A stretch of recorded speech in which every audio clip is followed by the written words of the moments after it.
Creo que estamos ya llegando a, ¿qué estamos? Fin de febrero, ¿no? 26 de febrero. Ya estamos en condiciones de denunciar públicamente al pastor Carlos por haber profetizado un año de esperanza en medio de todo este caos, ¿no? No sé si el pastor nos está viendo, para los que ahí siguen por YouTube. ¿Cómo se le ocurrió que la palabra profética, o sea, para los que hubo un montón de personas que vinieron por primera vez, nosotros cada año, nuestro pastor nos comparte una palabra que va como ordenando, guiando de parte de Dios el año, y la declaración principal de esa palabra fue que este sería un año de esperanza. La realidad es que está difícil, ¿no? Con tantas circunstancias cercanas, lejanas, pero que nos desafían, ¿no? Y con más razón hay que volver a esa palabra, hay que recuperarla. Lo bueno que ahora estamos todos más habituados a, además de congregarnos acá, vincularnos con nuestra familia de la fe vía YouTube, como para recuperarla, volver a escucharla, masticarla de vuelta, porque todas las circunstancias, si todo lo que nos rodeara fuera en esa dirección, sería como más fácil. Entonces es todavía más relevante, en lugar de decir voy a denunciar al pastor Carlos, volver a escucharla y ver cuán relevante es para nuestra vida. Y te cuento por qué quería empezar con esto. Ayer yo estaba llegando ahí al lugar donde me tocaba empezar el día laboral, era muy temprano, ayer viernes a la mañana. Venía así escuchando en la radio también entre el bombardeo, si llegaban o no los rusos a Kiev, entre cómo avanzaban los focos de incendio, bueno, las noticias que hoy, más el acuerdo con el Fondo Monetario y la crisis o no crisis que eso supone, con todo, bueno, todo lo que escuchamos, todos los que cada tanto consumimos algo de noticias y la carga que eso supone arrancar el día con esa batería de noticias. Y la verdad que el viaje en auto, estaba yendo de mi casa en Ramos a Chacarita, era medio largo por General Paz, entonces como que había consumido muchas noticias no de esperanza. Y llegué más temprano, tenía una recorrida y una reunión ahí en un barrio en Chacarita. Como llegué temprano, me puse a caminar por el barrio solo, y serían, no sé, las 7:45, 8 de la mañana más o menos, y recorriendo una de las obras que íbamos a visitar, había un chico que después supe que tenía 16 años, Maximiliano, que estaba removiendo entre las piedras que quedaron ahí de la obra, guardando cosas en la mochila. No llegué a ver qué estaba haciendo. Después de seguramente una noche difícil, porque se lo veía muy, muy golpeado por el consumo de alguna droga. Y bueno, me le acerco y empezamos a hablar. Y con mucha dificultad y con mucho dolor, evidentemente obviamente no estaba pasando por un buen momento, pero en el medio de ese dolor, en el medio de la villa, en el medio de los escombros, guardando cosas en su mochila que me las quiso esconder, no sé qué es lo que estaba ahí guardando, pero con la voz quebrada me dijo algo que me terminó de quebrar en ese momento. Me dijo: si tan solo Dios me diera una oportunidad. Y siguió hablando de que tenía hermanos, de que el papá se había muerto, y después conectaba y no con la conversación. Y después de vuelta me dijo lo mismo: si tan solo Dios me diera una oportunidad. Y me quedó resonando todo el día. Después seguimos hablando un rato, pero esa frase me quedó ahí resonando y la sigo repitiendo, y me vuelve a llevar a esa escena. Y parecieron varias cosas. Lo primero es qué claridad en el enunciado, ¿no? en la súplica. Y es la súplica que permanentemente mueve el corazón de Jesús. si leemos la Biblia, permanentemente Jesús se acercaba a las personas que le decían justamente eso.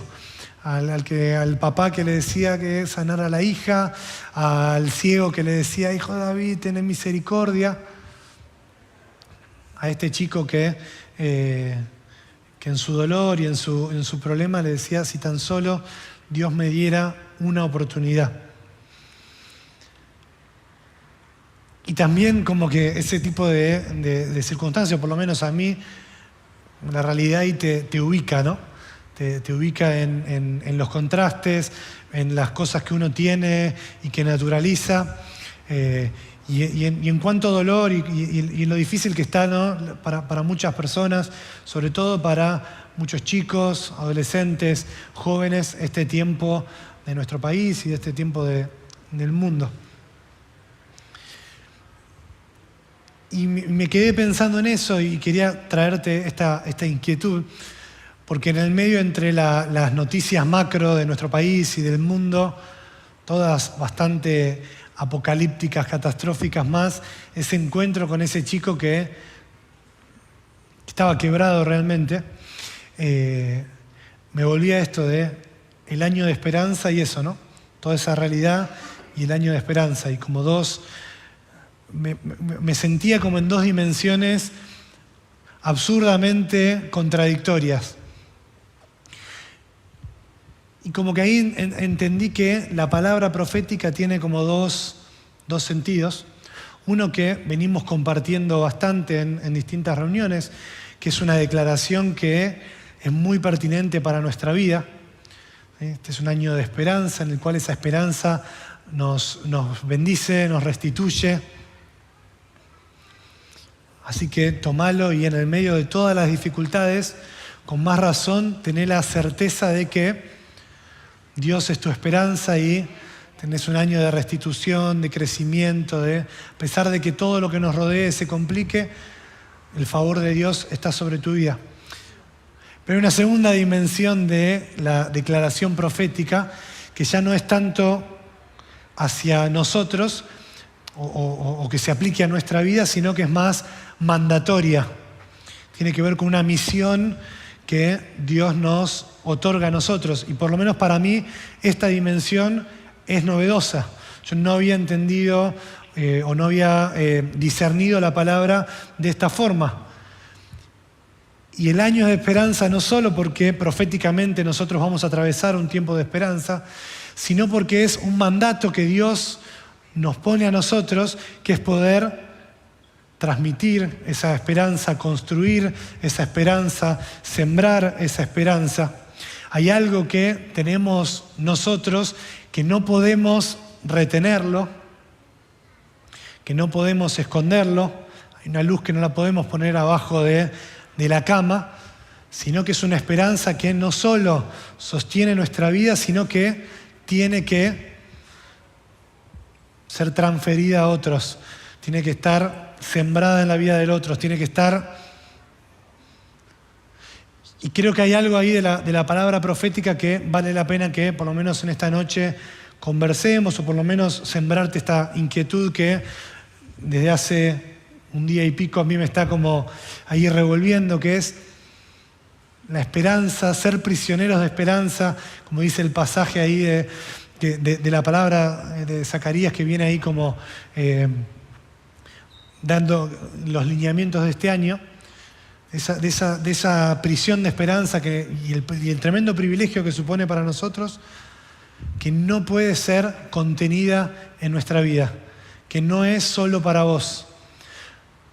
No alcanza, no es suficiente, no es lo que Dios quiere, que vos solamente te llenes de esperanza, creas esta palabra, te la guardes y eches mano cada vez que vos tengas alguna dificultad, algún problema. Toda esa parte sí es importante y lo venimos trabajando y voy a hacer referencia a eso en los próximos minutos, pero hacia donde quiero apuntar y la inquietud que quiero dejarte es, tal vez en este contexto difícil desde la macro y difícil desde toda nuestra vinculación con un montón de personas, nuestra responsabilidad, nuestro llamado, nuestro mandato sea poder transferir esa esperanza, convocar a otros a esa prisión de esperanza, predicar esa esperanza.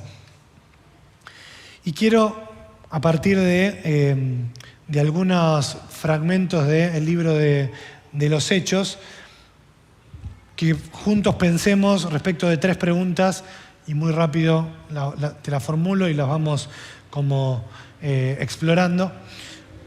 La primera es si hay algo que realmente nosotros como cristianos, como hijos e hijas de Dios, podemos aportar en este tiempo crítico. Y podemos tener la respuesta más convencional y respuestas más lo que corresponde decir, pero te pido que lo pienses a fondo, que tengamos un espacio, en una reflexión muy corta, así que pensemos esto. ¿Hay algo que nosotros como cristianos podamos hacer en un tiempo de tanta desesperanza, de tanto dolor, de tanta injusticia? La segunda pregunta es, ¿hay algo que no solo que podamos hacer, sino que tengamos la responsabilidad de hacer? Esta es más como todavía más, un poquito más desafiante. ¿Hay algo que en momentos difíciles, nosotros que tenemos esperanza y el dador de la esperanza, hay algo que debamos hacer, que tengamos la responsabilidad de hacer?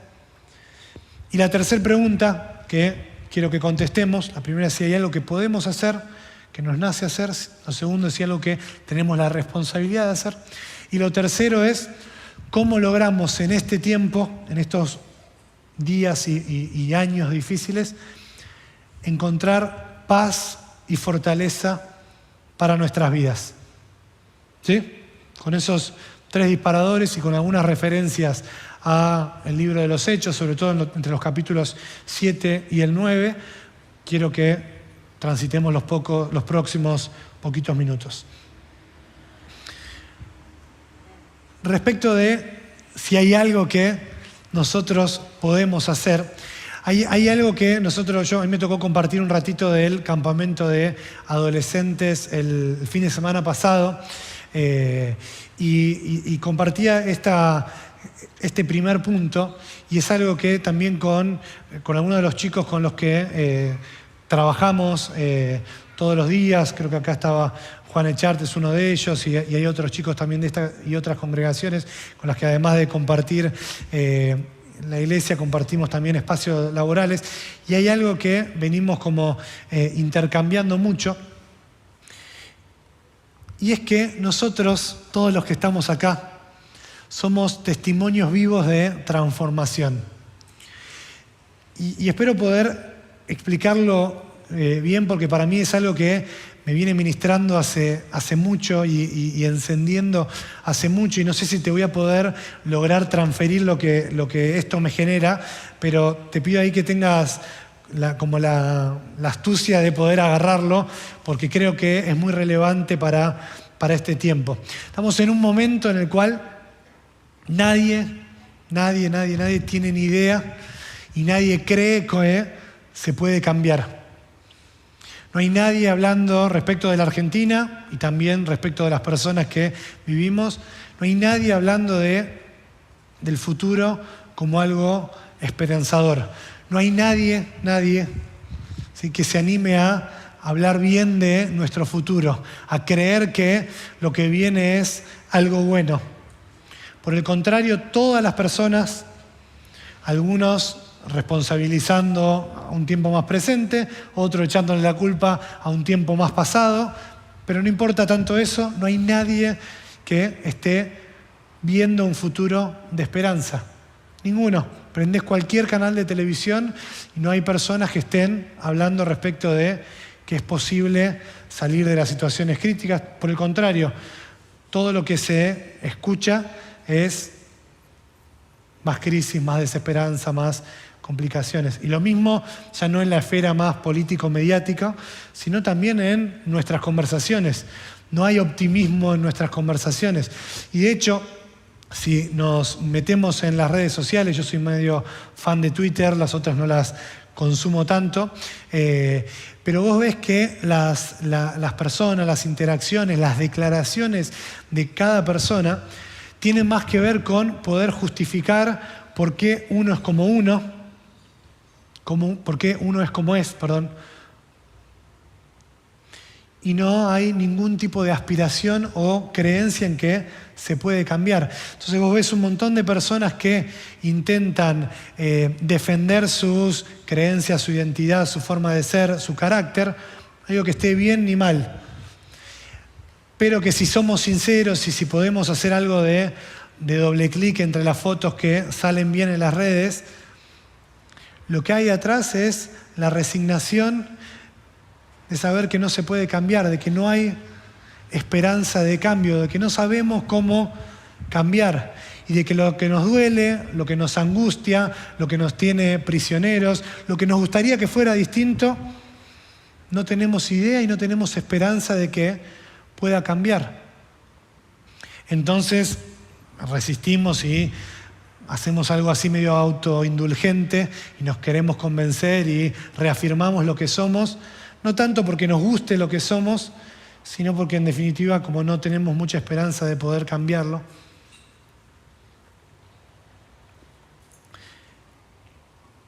pero acá pasa algo distinto. Acá somos un montón de personas que somos testimonios vivos de transformación. ¿Hay alguno que se anime en una palabra a decir algo que Jesús haya cambiado en su vida? ¿Alguno como para decir que lo que estoy diciendo no es mentira? ¿Alguno se anima a decir, Jesús cambió esto? ¿Quién? ¿Qué? Dale. Te sacó de la depresión.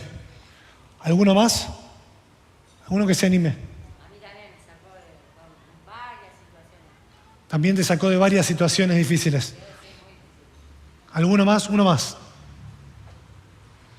Ahí. Me sacó de la adicción a las drogas. Me sacó de la calle. ¿Alguno más se anima? Ahí. Sacó ataques de pánico. Último, ahora sí, último. Allá, fuerte, que no te voy a escuchar. Transformó mi familia.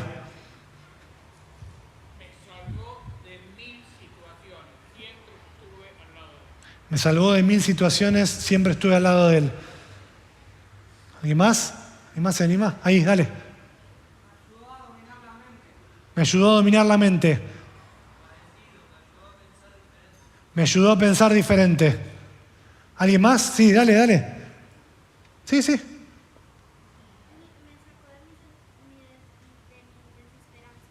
Me sacó de mi desesperanza. ¿Cuántos años tenés? 8. Dios te bendiga mucho. Me sacó del miedo. Mira, te ganaste una ovación. ¿Alguna otra mano? Dale. Me hizo libre de todo lo que me dominaba. Me sacó de la mediocridad.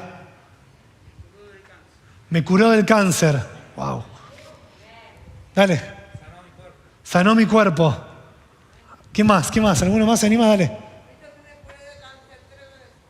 Me sanó de cáncer 3 veces. Última, ahora sí, dale. Uno más y listo. Acá. ¿Dónde? Dale. Me sanó de leucemia. Wow. Impresionante, ¿no? Un aplauso a todos ustedes y a Jesús.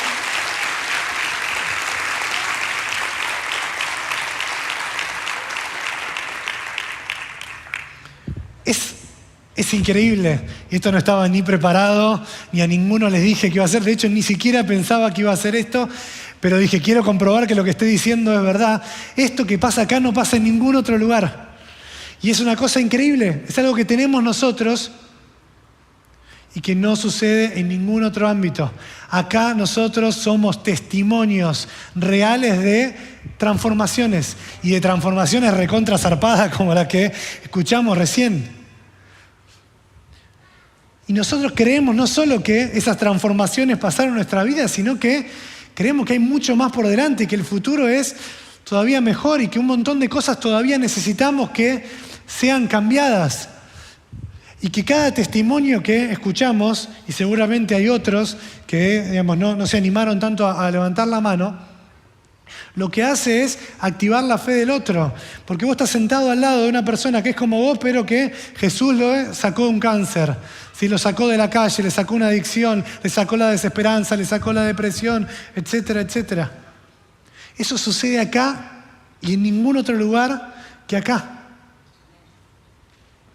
Dice que ahí en Hechos que un tal Saulo que venía persiguiendo a los cristianos, a los primeros cristianos, iba en el viaje, o sea, trabajaba y estaba financiado y le pidió a las autoridades de ese momento el respaldo para poder ir a perseguir cristianos. Y sus viajes tenían que ver con esa misión. Y en ese viaje sucedió que al acercarse a Damasco, una luz del cielo relampagueó de repente a su alrededor.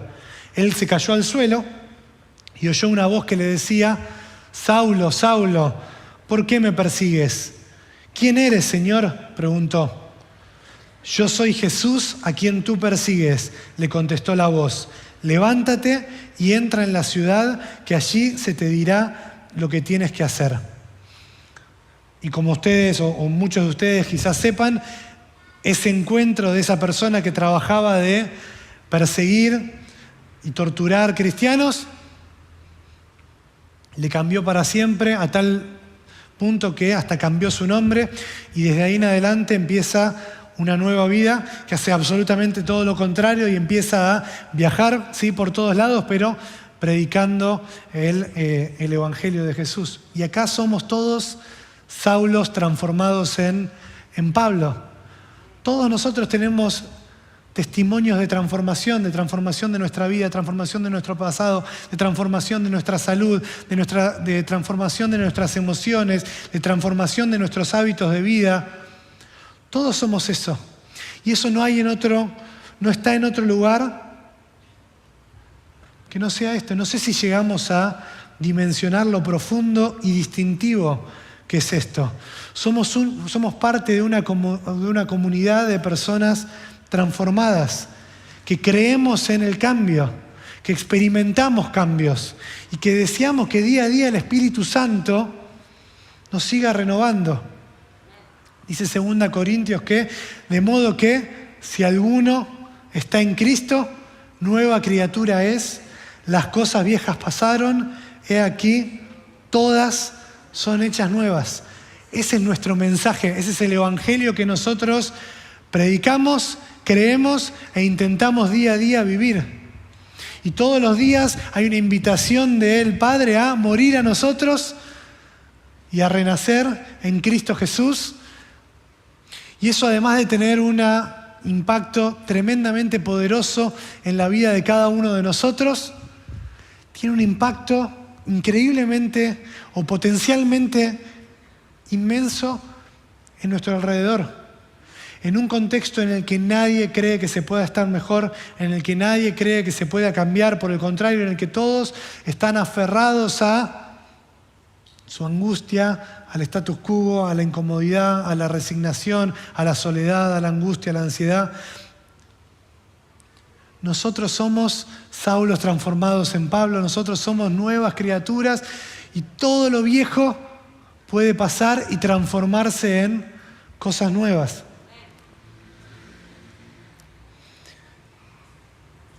No podemos contribuir a la resignación. El cristianismo es lo contrario a la resignación. No podemos resignarnos al status quo, a lo que está generalizado, a lo que vemos en redes, en la tele, en las conversaciones. El cristianismo es contracorriente, lo contrario, la dirección opuesta a lo que parece que es inevitable, a lo que parece que nos lleva puesto. Nuestra fe nunca puede ser retenida, conservadora, cuidadosa, temerosa. Nosotros tenemos el Espíritu Santo, y en ese Espíritu Santo que vive. También compartíamos esta semana, y me tocó compartir con Tuti el espacio en YouTube el miércoles a la noche. Una de las cosas que compartíamos es: nosotros tenemos al Espíritu Santo vivo. Ese es el motor de nuestras transformaciones. Nosotros no creemos en un mártir que nos dejó en algún momento y que hizo alguna cosa trascendente. El épico rey al cual le cantamos es un rey que está vivo y ese espíritu vive dentro de nosotros y puede transformar todas las cosas. Pudo y lo ha hecho transformar un montón de cosas de nuestra vida. ¿Y cómo no va a poder cambiar la realidad que nos rodea, a nuestra familia, nuestra economía, nuestra ciudad, nuestra iglesia, nuestro país? Y este es un mensaje que es primeramente para vos, para que vos puedas explorar y examinar tu fe, si hay algo vivo adentro tuyo o si más bien hay una estructura un poco vacía, vieja, silenciosa.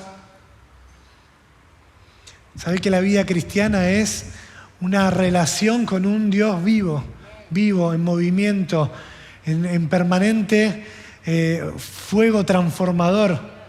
Y todos los días hay una invitación a encontrarte con algo nuevo. Y nunca terminamos de descubrir ese Dios inabarcable, tan rico, tan abundante, que todo el tiempo tiene la invitación a darte algo nuevo, una bendición nueva, una porción nueva de su espíritu, de su presencia, de la revelación de su carisma. Así que primeramente esto es para vos, pero también es para que vos puedas agarrar eso y soltarlo.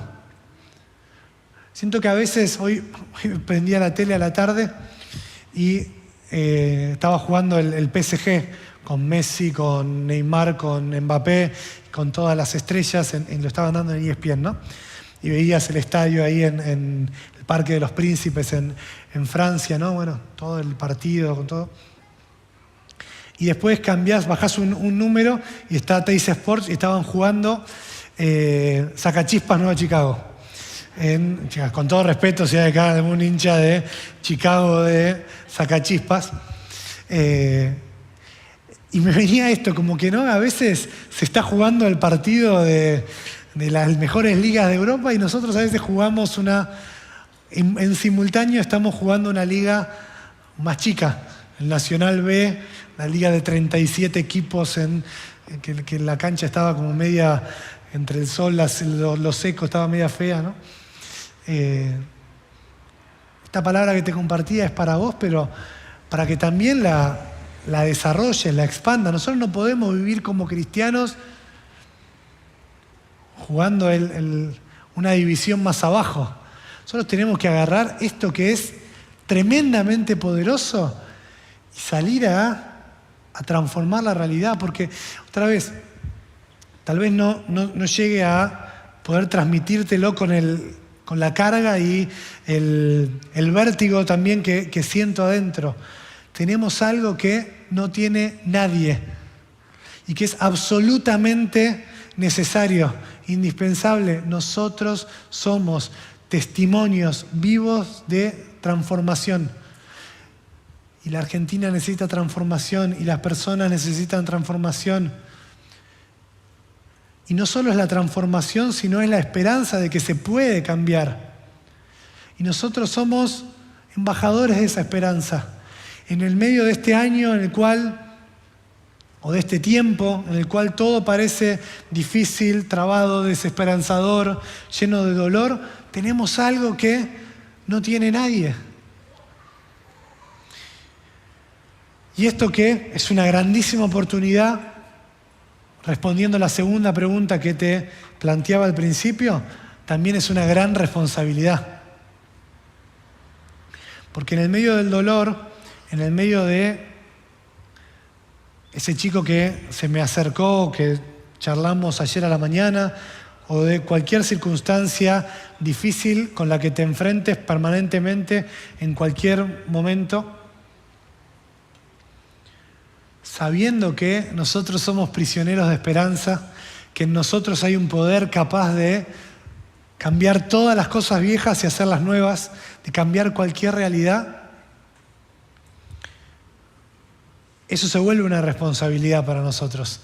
No es simplemente algo lindo, algo para compartir, algo para aplaudir acá. Obvio que es lindo, obvio que hay que compartirlo y obvio que hay que festejarlo juntos, pero se vuelve una responsabilidad. Dice Jesús que seguirlo a Él supone, ¿no?, un yugo, una carga.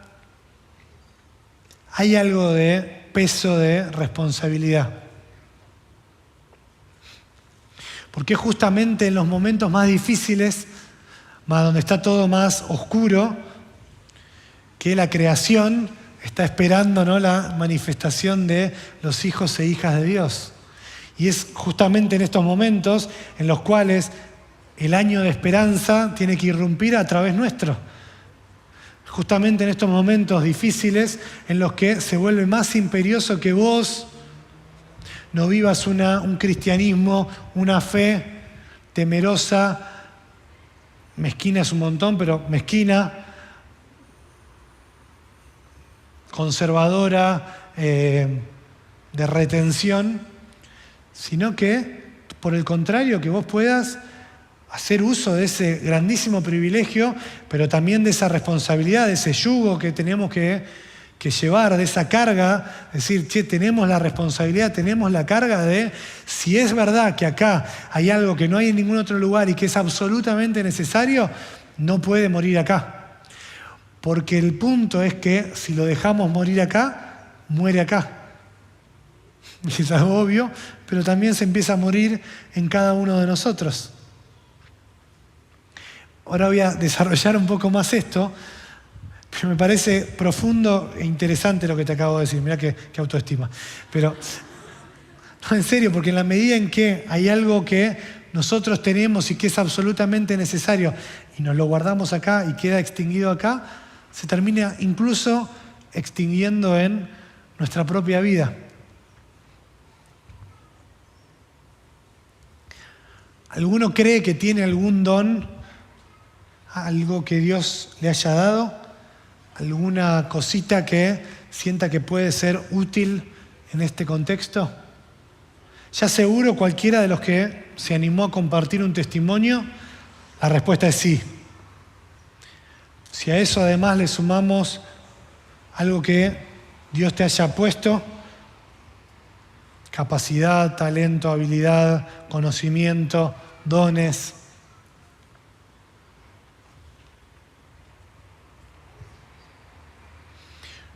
El Evangelio es siempre mirar hacia el otro. Así como nosotros tenemos algo fantástico que solo nosotros tenemos y es la certeza de estos testimonios vivos de transformaciones, y esto pasa acá y solamente acá. También el Evangelio es la responsabilidad de que eso se vuelque en otros. Lo que dimos, lo que recibimos, lo tenemos que dar. Y el Evangelio es amar al prójimo como a uno mismo, al mismo nivel. Nos sirve cuidarnos a nosotros, pensar en nosotros, ver cómo nos sentimos, qué necesitamos, qué oramos, Señor, yo necesito todo. Si eso no tiene la misma proporción como a nosotros mismos, la misma proporción de pensar en el otro, foco en el otro, oración por el otro, siembra en el otro, tiempo en el otro, recursos en el otro. Es como enseñaba Juan el Bautista, tener 2 abrigos y regalar 1. No tener 7 y dar el gastado, tener 2 y dar 1. Misma proporción. Lo que tengo y lo que pienso en mí, lo que uso para mí, lo que le doy valor yo, misma proporción en el otro. Es dar mucho más de lo que espero recibir. Es servir a los demás, entendiendo que ahí está la llave del crecimiento, de ser mayor, de la valoración que nos pueda dar Jesús. ¿Se acuerdan ahí cuando, quién es mayor entre todos nosotros? El que sirve a los demás, punto. El valor que nos da Dios, el lugar que nos pone en su consideración, no depende de cómo seamos nosotros, sino lo que nosotros podamos hacer en los otros. Es atender a los presos, a los enfermos, a los inmigrantes, a los hambrientos, porque cada uno de ellos es Jesús mismo. Para que lo entendiéramos claro, Jesús dijo, cada vez que vos haces algo por ellos o que no lo haces, lo haces o dejás de hacerlo por Jesús mismo.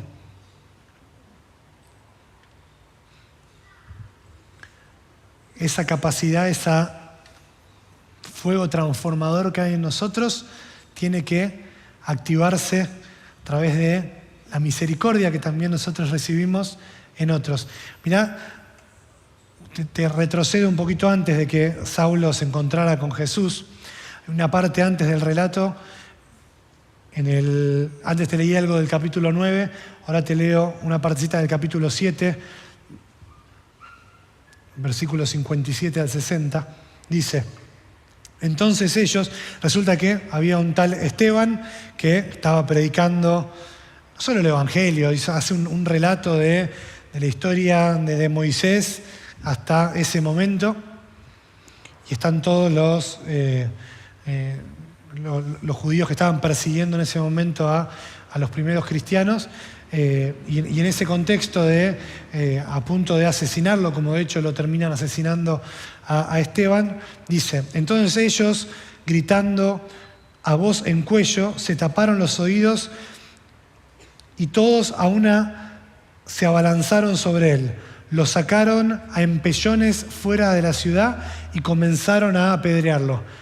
Esteban, el chico, estaba predicando de Jesús y de la historia del Padre y de todo lo que el Evangelio. Entonces ellos se taparon los oídos, no querían ni escucharlo, lo sacaron afuera y lo empezaron a apedrear. Los acusadores le encargaron sus mantos a un joven llamado Saulo, o sea, una de las personas que estaba ahí organizando esa tortura que termina en el asesinato. Era un Saulo más joven, el mismo Saulo que después es encontrado por Jesús camino a Damasco. Y mientras lo apedreaban a Esteban oraba. Decía: Señor Jesús, recibe mi espíritu.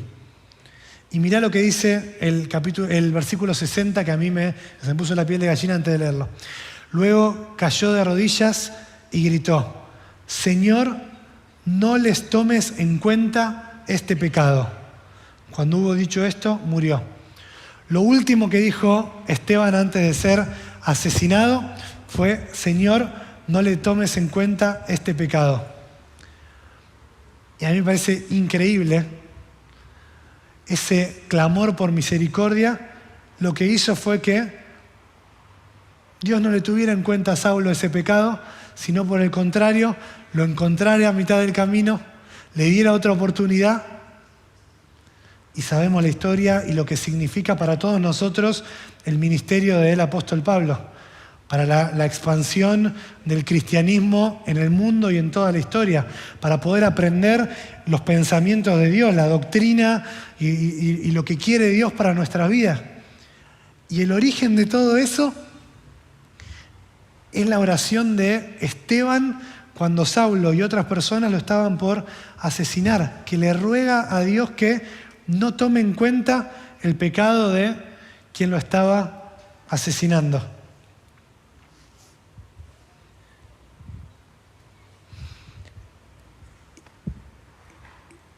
Tenemos que ser canales permanentes de misericordia. Misericordia. Porque la realidad también es que permanentemente en nuestras subidas y bajadas estamos de uno y el otro lado, ¿no? A veces cuando leímos la historia del hijo pródigo, somos tantas veces el hijo que vuelve rogando al padre y tantas veces el hijo mayor que está ahí mirando cómo vuelve otro, y estamos permanentemente como de los dos lados del mostrador. No podemos no vivir llenos de misericordia. Y no solo porque eso nos interpela profundamente a nosotros, sino porque justamente la esencia del Evangelio es la misericordia. Es poder ser salvos, transformados, y esa transformación poder compartírsela a otros independientemente de quién sea el otro, lo que haya hecho, lo que esté viviendo, lo que me parezca la opinión, lo que me esté haciendo, lo que me haya hecho. Porque es la misericordia lo que habilita ese cambio verdadero. Si cada uno de nosotros, cada uno de ustedes se animó a contar algo que Dios hizo, El origen de ese milagro es que Dios se compadeció de vos, que Dios te tuvo misericordia, que el perfecto amor de Dios en su perfecta santidad se quiso acercar a una persona imperfecta como vos y como yo. Y yo también te podía haber contado las cosas, decir, che, ¿por qué Dios decide transformar mi vida, decide operar poderosamente, decide irrumpir con su poder? Porque tiene misericordia de nosotros. Me gustó que en el campo de adolescentes el domingo pasado, yo antes de empezar ahí, de compartir una palabra, les preguntaba, como viste que a veces uno cae en un campamento y no sabe bien qué pasó, y los pibes parecía que habían tenido unas noches de mucho encuentro con Dios. Entonces les pregunté ahí qué es lo que habían recibido, qué sentían, y una chica dijo que había aprendido en ese campamento que ya no tenía que compararse con otras personas, sino que había algo de Dios para ella que se complementaba con las otras personas. Me pareció tan simple y tan profundo eso, porque es tan grande el desafío que tenemos, la oportunidad, ¿no? Esto que te decía antes, tenemos algo que no tiene nadie más. Dentro de nuestra comunidad, dentro de tu vida, está el poder transformador y somos testimonios de que esa transformación es real. Y es una grandísima oportunidad y es tan grande la responsabilidad que tenemos que empezar ahí a conectar nuestros propósitos. Ningún propósito, la vida de ninguno de ustedes, el plan que tiene Dios para ninguno de ustedes compite con el del otro, al contrario. Nosotros tenemos planes, sueños de Dios, propósitos de Dios que se van retroalimentando, somos interdependientes. Y el cumplimiento de mi propósito necesita de tu compañía, de tu oración, de tus dones, de tu corrección, de tu abrazo. Y vos necesitas del otro.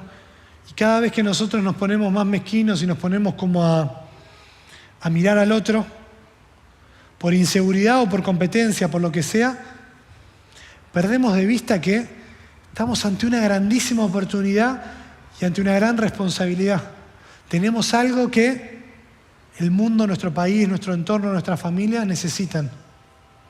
No hay tiempo para estar compartiendo. Y si ves esa misma historia entre Esteban, Saulo, etc., vos ves perfectamente cómo los propósitos y la misión se va como entretejiendo, ¿no? Esteban fue quien hizo esa oración al Padre de misericordia. Saulo después se encuentra y recibe a Cristo en ese encuentro en Damasco. Después viene Ananías, otro que lo ayuda ahí a Saulo a salir del shock, ¿sí? No veía nada de salir de ahí, de activar su ministerio. Y después cuando Pablo ya empieza ahí a querer compartir, predicar y conocer a los discípulos de Jesús, es Bernabé el que le dice al resto, tranquilos que este no los va a matar como los mataba antes, sino que conoció a Jesús en serio. Y ves cuántas personas que se van complementando para el propósito tremendo que tenía esa generación, que era expandir el mensaje de Cristo. Y me parece muy gráfico respecto de lo que tenemos ahora, porque en ese momento, al igual que ahora, la oportunidad era gigante. Ellos habían caminado con Jesús y tenían la oportunidad de contárselo a todo el mundo. Y vos ves cómo se van, el libro de los Hechos, de hecho, ahí va como entrecruzando la historia de Pedro, de Felipe, de Pablo, y empiezan como a complementarse la historia, y cómo uno tiene una aplicación más hacia el pueblo judío y otro va hacia los no judíos, y cómo se va expandiendo el evangelio en ese momento, de forma tan potente, tan trascendente, que nos llegó hasta este momento, sin internet, sin redes sociales, sin ningún mecanismo de difusión tecnológico que permitiera preservar el evangelio, simplemente con gente que había sido transformada por Jesús y que, conectando los propósitos, esa misericordia que recibieron, se animaron a compartirla. Te cierro con esta última parte. Si quieren, chicos, suban, que así después no interrumpimos el tiempo de oración y ministración. ¿Qué te dije hasta ahora? Tenemos una grandísima oportunidad y tenemos una oportunidad para nosotros y para el afuera, que es, hay un fuego transformador dentro nuestro que lo tenemos nosotros y que es un grandísimo privilegio. También es una gran responsabilidad, ¿sí? Esa misericordia, poder volcarla hacia los otros. Dice en el capítulo 9, después la historia ahí sigue cuando Pablo arranca su ministerio y empieza a predicar y empiezan a entrecruzarse la historia de los primeros cristianos, y dice que a Pablo lo empiezan a perseguir, así como él perseguía a cristianos, lo empiezan a perseguir él. Y de hecho, varias veces él, cuando lo están a punto de atrapar, se entera justo y se escapa de la ciudad, lo esconden para que se vaya. Era una circunstancia así de persecución, de huida. Y no sé bien por qué, y quizás alguien que haya estudiado en serio la palabra se lo puede preguntar, pero hay como un versículo ahí, en el medio de todo este relato, que parece sacado de todo contexto, que es el versículo 31 de Hechos 9, que dice, en el medio de esto, ¿no? Pablo va, persecución, escapatoria, va de una aldea a la otra, llega con los justos, se va, lo persigue, no sé. Los discípulos con miedo a que si este se había convertido o no, en esa revolución que se estaba dando en los primeros años del cristianismo, dice, la iglesia entonces tuvo paz por toda Judea, Galilea y Samaria. Se fortalecía y los creyentes vivían en el temor del Señor. Y con la ayuda del Espíritu Santo también creció en número. En el medio de todo ese lío de persecuciones aparece este versículo que habla de que la iglesia y los creyentes tenían tres cosas: paz, fortaleza y crecimiento. Y no era precisamente porque el contexto ofreciera mucha paz, certezas que dieran fortaleza o crecimiento. Todo lo contrario. Era un contexto de persecución, de angustia, de incertidumbre. Pero la iglesia crecía en paz, fortaleza y número y crecimiento. Sucede algo increíble cuando nosotros activamos el poder de Dios, activamos lo que Dios hizo por nosotros y lo ponemos a disposición de otro. Eso vuelve en forma de paz, de fortaleza, de crecimiento. Es paradójico porque cuanto más miramos cómo bendecir a los otros, cómo sembrar a los otros, Dios se encarga de que nosotros podamos crecer, de que nosotros podamos ser fortalecidos, de que nosotros podamos tener paz. Y por el contrario, cuando más estamos encerrados en nosotros mismos, en nuestros problemas, en nuestros pensamientos, en nuestras propias preocupaciones, y no somos capaces de comprender que el fuego del poder de Dios, su misericordia, esa transformación que solo es posible mediante Jesús, tenemos que expandirla, ofrecerla, predicarla. Nos perdemos de su paz, de su fortaleza, del crecimiento, como personas y como familia de la fe. Cada vez que nosotros como grupo de jóvenes nos preocupamos más por nosotros mismos, por lo que hay, por lo que no, porque el líder, por esto, todo, y no por la tremenda oportunidad y responsabilidad que tenemos, en lugar de fortalecernos, nos debilitamos, en lugar de tener paz, nos llenamos de angustia, y en lugar de crecer, nos apagamos, nos achicamos. Pero en estas paradojas de la fe, y en estas contradicciones hermosas a las cuales Dios nos invita. Cuanto más crítico se pone el contexto, cuanto más desolación, angustia, preocupación, problema, hambre, peligro, desnudez, más fuerte es el amor de Dios y más fuerte es la certeza de que es año de esperanza, año de esperanza, año de esperanza. No porque lo que nos rodee nos ofrezca esa esperanza, sino porque hay algo que Dios puso en medio nuestro y nosotros podemos ser gestores de esa esperanza. Será un año de esperanza para vos, en tanto, 1, lo creas, desarrolles fe, y 2, gestes vos mismo esa esperanza en otros, a tu alrededor, en otros espacios. Comprende hoy que depende de Dios, 1, pero que también depende fuertemente de vos.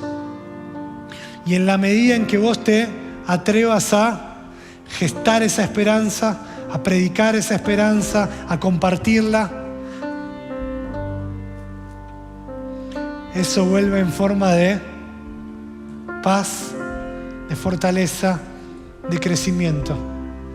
Porque la realidad es que en este contexto o hay esperanza o no hay nada.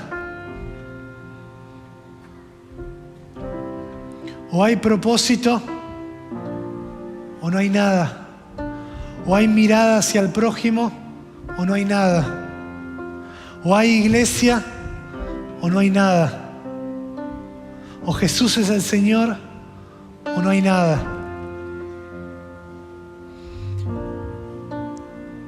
Y como en ese momento, con los Esteban, los Pablos, los Ananías, los Bernabé,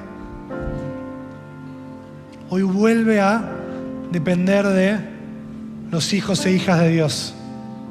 Así como en ese momento ellos tuvieron la grandísima oportunidad y responsabilidad de expandir el Evangelio, hoy nosotros tenemos la grandísima oportunidad y responsabilidad de predicar esa esperanza que transforma la realidad, que transforma las vidas, que sana, que levanta, que restaura, que transforma.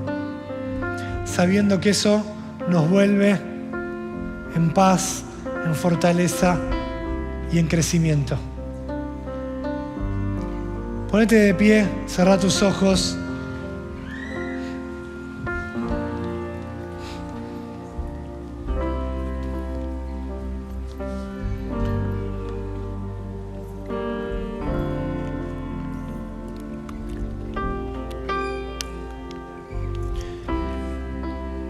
Tenés algo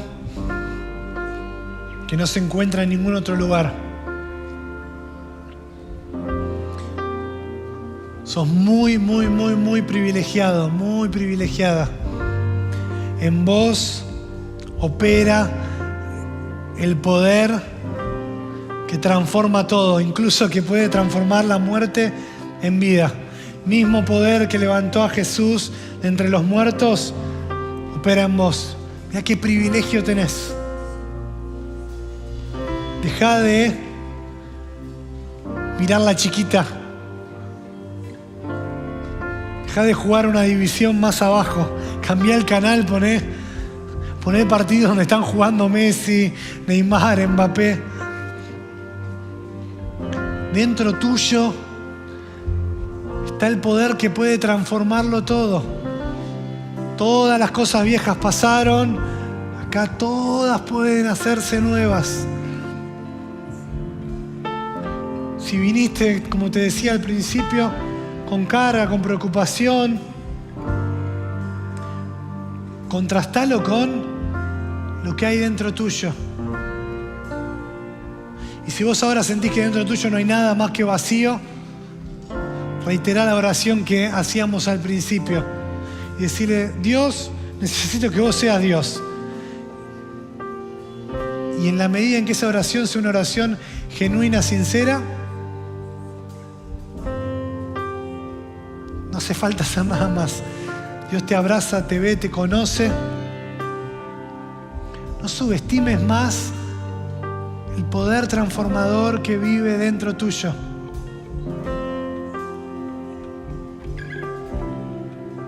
Como que tenés algo dentro tuyo que no te dabas cuenta y ibas por la vida por debajo de tus posibilidades. Así que ahí aferrate a eso, pero no para guardártelo vos, para ponerlo bajo tu cama sabiendo que está, sino tomá ahí el vigor, la osadía de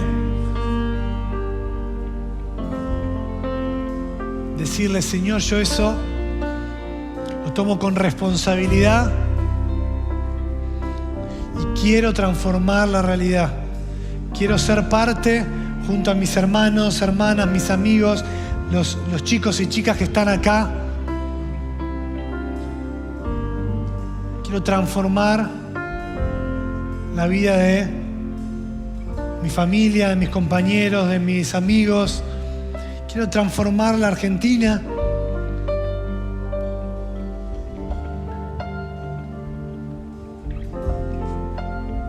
Quiero servirte a vos y servir a los otros.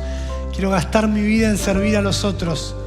En la misma proporción en la que pienso en mí, pensar en los otros, bendecir a los otros, servir a los otros, como lo hiciste vos, Jesús. ¿Qué ejemplo tenemos en vos que incluso entregaste tu vida por mí, por vos, por vos, por vos?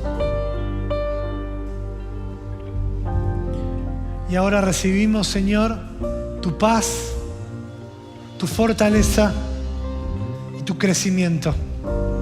Tu paz, tu fortaleza y tu crecimiento. Todo lo que nos falta nos es suplido por vos. Todo lo que es, en todo lo que nos sentimos débiles, viene tu poder para perfeccionarse, para desplegarse.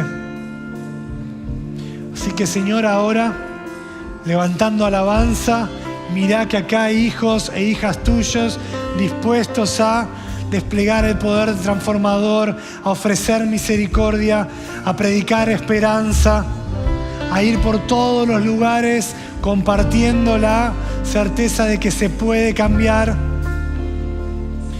de que hay un futuro lleno de esperanza, de que los enfermos pueden sanarse, de que los deprimidos pueden encontrar alivio, paz, llenura, que los hambrientos pueden ser saciados, que los sedientos pueden saciar su sed,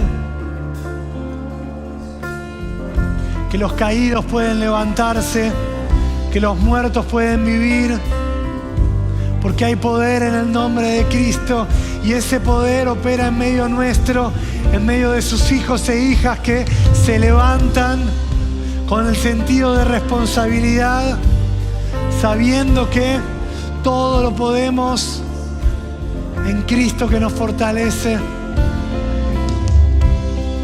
que ya no vivimos nosotros, sino que Cristo vive en nosotros, que somos criaturas nuevas. Así que ahí, alabá, exaltá a Dios, levantá tu voz y terminemos esta reunión recibiendo su fortaleza, su paz y alabándolo y dándole todo de nosotros.